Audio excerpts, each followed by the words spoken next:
السلام عليكم. اليوم رانا في المطار، في مطار الجزائر هواري بومدين فازون دومباركمون، ونشوفوا الله يبارك لي بوبال اللي داروا تاع تري سيليكتيف، ربي يبارك يعطيهم الصحه. دونك الجزائر نشوفوا بلي ليطا راهو قاعد يدير في في قفزه نوعيه في الريسيكلاج وهذيك، يعطيهم الصحه. دونك نفهمكم ابوبري في لي بوبال اوكاو يجيو ناس ما يعرفوش وين يحطوا الاخرين.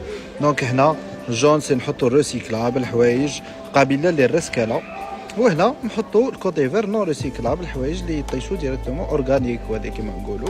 داكور بصح وزيد عجبتني حاجه فيهم سيكو يزيدوا ما يفسدوش في لي ساك، باسكو لو ساك ثاني بلاستيك وهذيك ميم لو ساك ils économisent هذيك اوليو ديوتيليزي دو ساك يوتيليزيو ان ساك ضربه وحده، فهمتني؟ ومن بعد والله ما على بالي الرقم هنايا. تحيه الجزائر.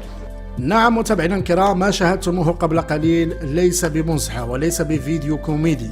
ما شاهدتموه قبل قليل هو جزائري فقروري كالغولي مخلوق بصبع مستحمر يفتخر بإنجاز عظيم في حضارة الجزائر، إنجاز غير مسبوق في مطار الجزائر العاصمة.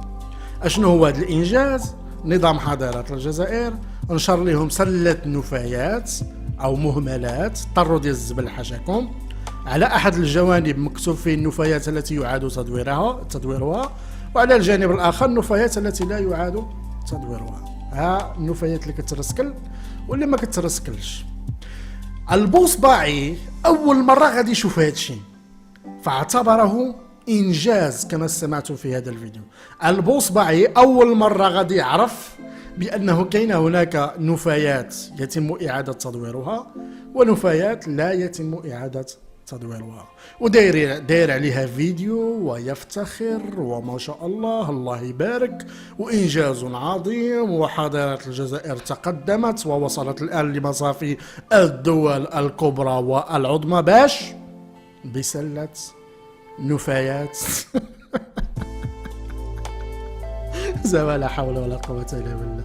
زعما حالتك أيها المخلوق البوصبعي الفقر الكرغولي عجيبة جدا، حالتك أيها الجزائري المستحمر عجيبة جدا، حالتكم يا سكان حظيرة الجزائر عجيبة جدا، وتثير السخرية وتثير الشفقة في نفس الوقت. متابعينا الكرام، أترك لكم التعليق على هذه المهزلة وأراكم في فيديو قادم.